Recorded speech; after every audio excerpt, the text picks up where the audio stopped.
El conocimiento tácito para los proyectos de diseño. Doctora Mónica de la Barrera Medina, Universidad Autónoma de Aguascalientes. En la formación del diseñador existen aprendizajes que solo se van depurando en el ejercicio de proyectos y tareas que requieren de una orientación centrada en el cómo hacerlos, desde los sencillos procesos de armado, cortado, doblado y pegado, hasta el dominio de habilidades mayores que se observan y se ponen en práctica a través del aprender haciendo o del learning by doing, que no se enseñan en alguna asignatura en particular. Esta investigación se desprende de un contexto ampliamente tecnológico en el que se da revisión al conocimiento tácito, un conocimiento personal derivado de la práctica humana que se hace presente dentro de la disciplina del diseño.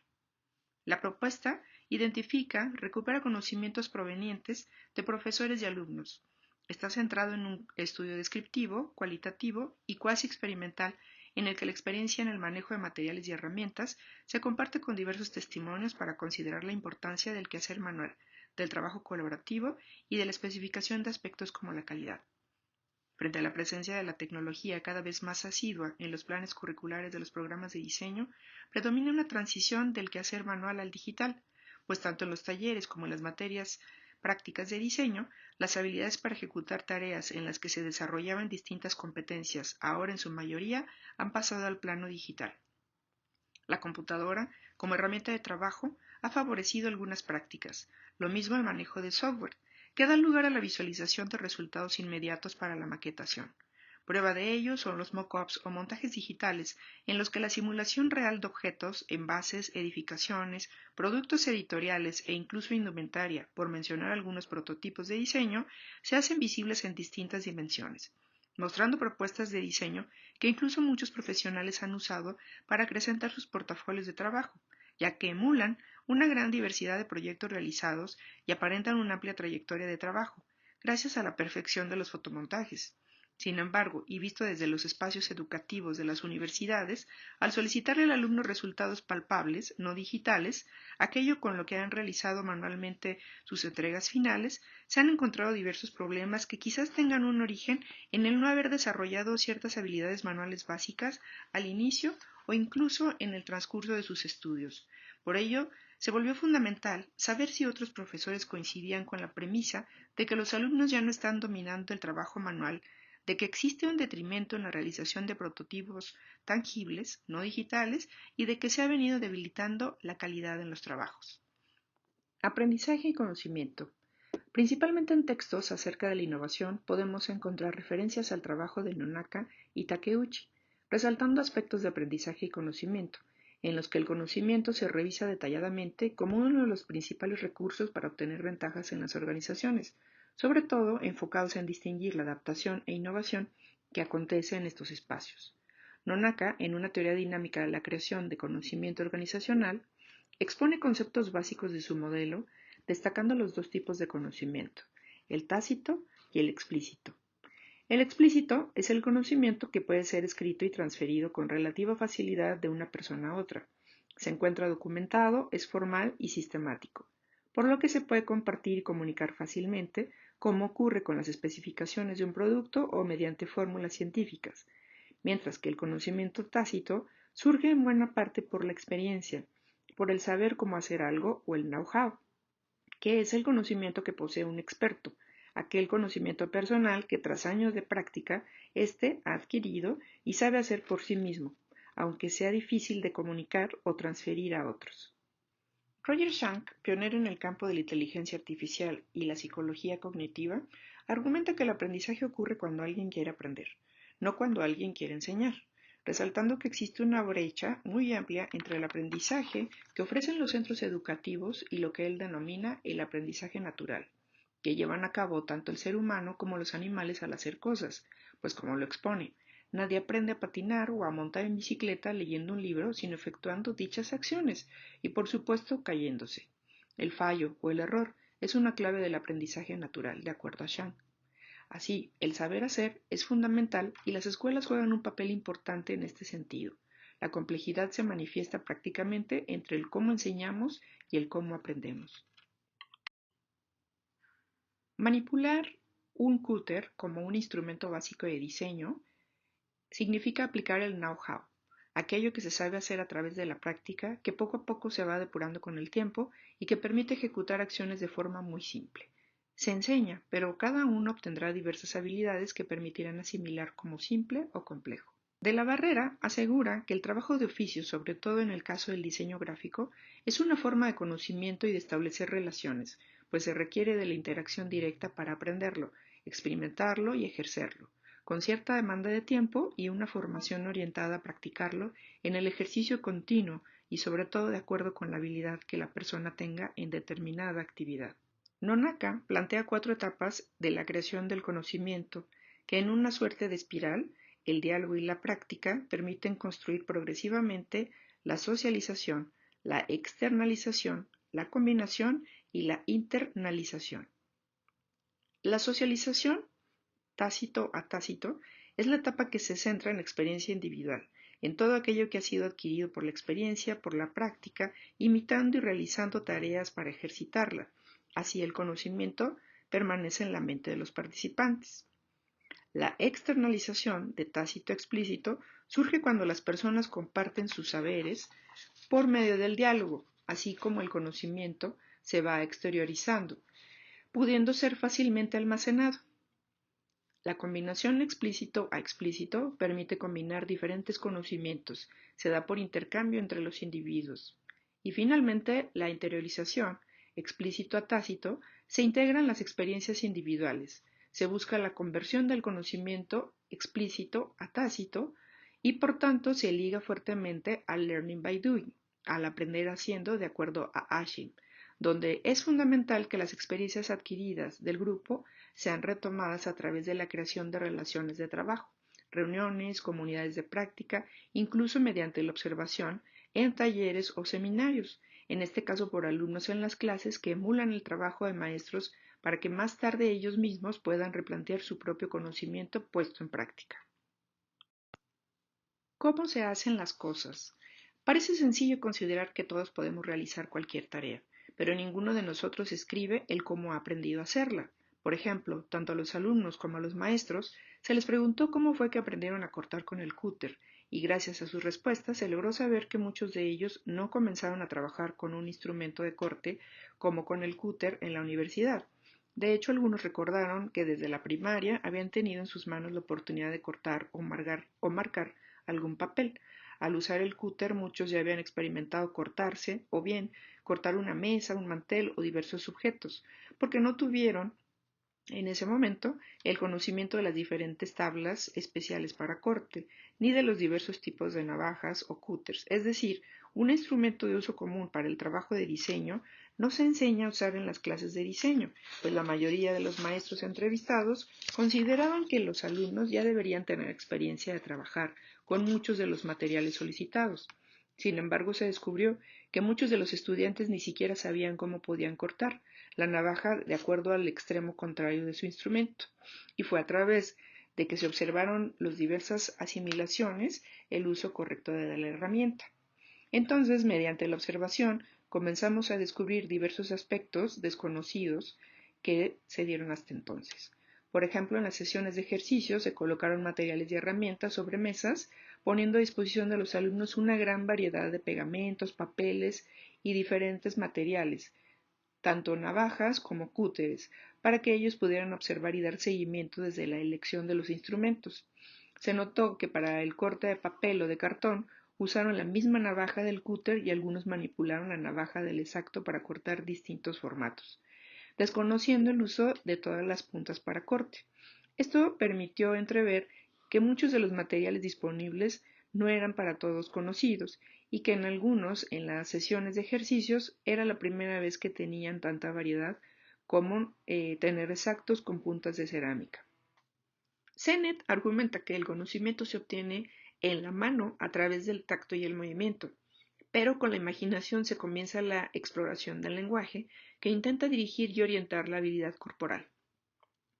Este lenguaje alcanza su máxima funcionalidad cuando muestra de modo imaginativo cómo hacer algo, incluso mediante la utilización de herramientas imperfectas o incompletas, estimulando la imaginación para desarrollar habilidades aptas para la reparación y la improvisación. Esto se evidenció durante la ejecución de los diversos ejercicios con los alumnos, quienes hicieron uso de los materiales y las herramientas de forma intuitiva, pues como se comentó, no todos habían visto todos los instrumentos que se les permitió elegir cuando se les pidió construir formas en volumen o con medidas específicas. Durante los ejercicios estuvieron profesores como colaboradores, que de pronto podían explicar a los alumnos el uso de algunos instrumentos. Por ejemplo, uno de ellos mencionaba que cada punta de los exactos servía para distintas cuestiones, como las puntas de cabra que habían sido utilizadas para los trabajos de Paste-Up. Al escuchar esto surgieron diversas dudas por parte de alumnos,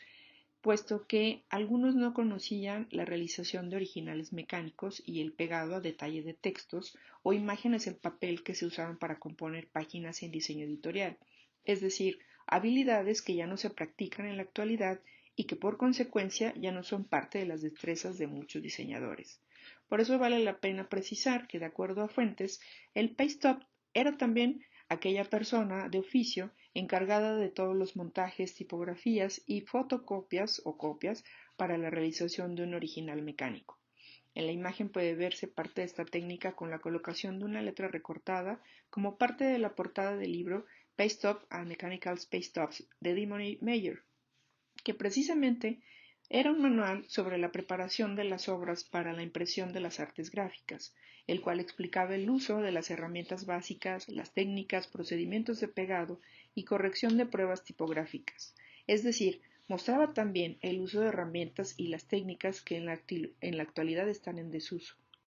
En la actualidad, y sobre todo para los alumnos de generaciones a partir del 2014, el paste-up está relacionado con un movimiento de arte urbano homólogo,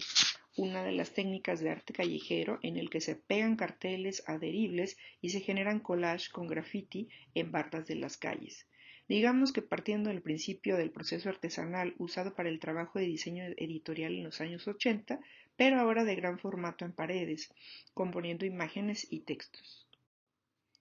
Se puede ver el ejemplo que la revista Old City Canvas, Street Culture Magazine, incluye para mostrar una selección de los artistas del paste-up más destacados en el arte urbano o street art.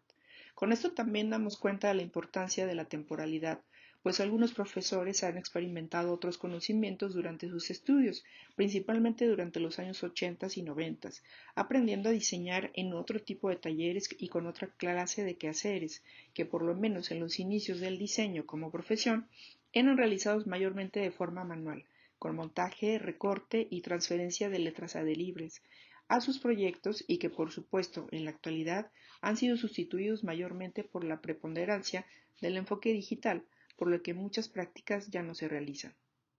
La experiencia de los profesores. Autores como Cowan, David y Forey afirman que el individuo puede adquirir conocimiento tácito del otro a través del lenguaje, la observación y la práctica. Sin embargo, siempre es necesario un contacto cara a cara entre el receptor y el emisor, de acuerdo con Forero, quien presupone que es fundamental la iniciación mediante un proceso formal, en educación donde se hagan presentes la disciplina y el entrenamiento, por lo que la socialización entre personas especializadas da lugar al conocimiento en común mediante el intercambio, lo que hace posible extraer los beneficios del conocimiento tácito con una suerte de confianza y conocimiento compartido. En distintas entrevistas, los profesores externaron sus diversas experiencias, cada uno con sus propias competencias, comentando que con el paso de los años los alumnos son distintos e incluso afirmaron que existen diferencias neuronales desde que el alumno ha dejado de tomar apuntes a mano, de escribir o hacer tareas en sus libretas, puesto que la asimilación del conocimiento es distinta. Antes se atendía a la clase, se escribía y con ello buena parte de la información se quedaba. Este tipo de conocimiento pegajoso influye en la proximidad social, pues se discutía entre los mismos alumnos interesados el cuestionar lo que se asimilaba mientras se escribía, puesto que en la actualidad los alumnos archivan presentaciones en memorias USB o toman fotografías con el celular durante sus clases y, de alguna forma, ya no escriben, solo copian y almacenan material, lo que impide que el conocimiento se les pegue o se les quede mediante la recepción de la escritura, lo que reduce las posibilidades de volver a revisar algo que en condiciones es muy probable que olvide. Otros profesores afirmaron que la práctica que les dejó la escuela, sumada a los quehaceres que se realizaban al ya estar en algún trabajo, como en un despacho o en alguna empresa, les fue dando nuevas habilidades, pues en la escuela no siempre se hicieron los mismos ejercicios y tuvieron distinto tipo de presión, sobre todo el de vengar un sueldo, que les obligó de alguna forma a ser un poco autodidactas, aprendiendo, descubriendo sobre la marcha otras nuevas técnicas, sobre todo con la falta de materiales. Las nuevas soluciones son de hecho una alternativa de aprender la búsqueda de procesos de elaboración de trabajos durante la formación profesional como una plataforma en la innovación. El dominio de un conocimiento se puede poner en práctica durante las clases, siendo la participación grupal la que da cuenta de los diversos tipos de conocimiento desarrollados con la asesoría del profesor y de la ejecución de las distintas tareas, interactuando y facultando a otros del saber hacer algo, así como viendo a otros cometer errores y aciertos. Es determinante considerar que un concepto como la calidad es algo que se espera en trabajos de diseño, pero que no siempre se define de forma clara. Por ejemplo, para muchos alumnos el hacer un trabajo en los primeros semestres puede dar cuenta de proyectos de baja calidad, mientras que en los semestres más avanzados se considera que deben elaborarse trabajos con más alta calidad y exigencia, por lo que se preguntó a los profesores de este proyecto qué era la calidad para ellos. Las respuestas fueron diversas, pero los casi 20 profesores participantes coincidieron en que los trabajos debían contar con factores como la limpieza, es decir, sin residuos ni manchas, que estuvieran bien hechos, bien medidos, bien cortados, doblados, bien pegados, que estuvieran completos y con ausencia de errores ortográficos. Esto respecto a los trabajos manuales, ya que en los proyectos de índole digital la falta de resolución, como imágenes pixeladas o de tamaño inadecuado, o el mal uso de extensiones para determinados archivos o selección equivocada entre CMYK o RGB, se consideraron factores comunes para evaluar trabajos de baja calidad. Para comprender un concepto como la calidad, que en muchas disciplinas es usado pero que no se enseña particularmente, se partió de lo que David Garvin, profesor de administración de Harvard Business School, desarrolló en su propuesta para gestión de calidad, con 8 dimensiones para evaluar la calidad en productos o servicios. Rendimiento de desempeño, que se refiere a las características operativas principales de un producto. Es una dimensión de la calidad que implica atributos medibles. O características presentación, las características adicionales que complementan o mejoran el atractivo de un producto o servicio al usuario. La confiabilidad o la fiabilidad, que es una probabilidad de que un producto no falle dentro de un periodo de tiempo específico. Es decir, que un producto funcione sin fallos, al ser fiable, se contribuye fuertemente a una buena imagen de la marca. La conformidad o conformarse es una precisión con la que el producto o servicio cumple las normas especificadas. La durabilidad, relacionada con la vida útil del producto, mide la duración, mientras que el producto puede repararse, la estimación de la durabilidad es más compleja. La atención o calidad de servicio, que es la velocidad con la que el producto puede ser repuesto en un servicio cuando se rompe, así como la competencia y el comportamiento de la persona de servicio, la disponibilidad y el acceso a servicios técnicos. La estética o la apariencia, un aspecto de tacto, gusto, olor del producto, que es la dimensión subjetiva que indica el tipo de respuesta que un usuario tiene al producto. Y por último, la calidad percibida o la impresión, que refleja la percepción y es una impresión que se forma el cliente de un producto o servicio como resultado de la publicidad, la promoción de la marca, los comentarios de otras personas y la propia experiencia en el uso. Esta dimensión es la más subjetiva y compleja de medir y manejar, puesto que se desprende de la forma en la que cada persona percibe, procesa e interpreta la información proveniente del entorno de sus experiencias o vivencias. Si bien se trata de una referencia de hace más de 20 años, este aspecto de calidad ha sido ampliamente revisado en cuanto al administrativo y se le ha dado poco referente al trabajo del diseño.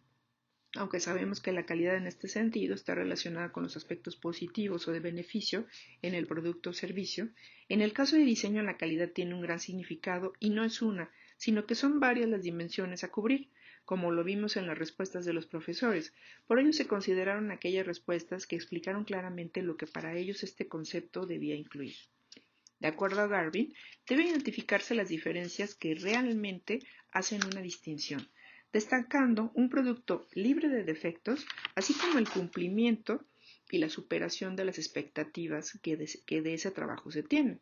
Los aspectos de durabilidad y conformidad no prevalecen en los proyectos que se evalúan, puesto que son maquetas o simulaciones, y el pegado o el armado llegan a modificarse después de cierto tiempo. En todo caso, tampoco la durabilidad prevalece, al contrario, si bien está realizado o está completo, y sobre todo la presentación, son los aspectos que se tomaron en cuenta por los profesores.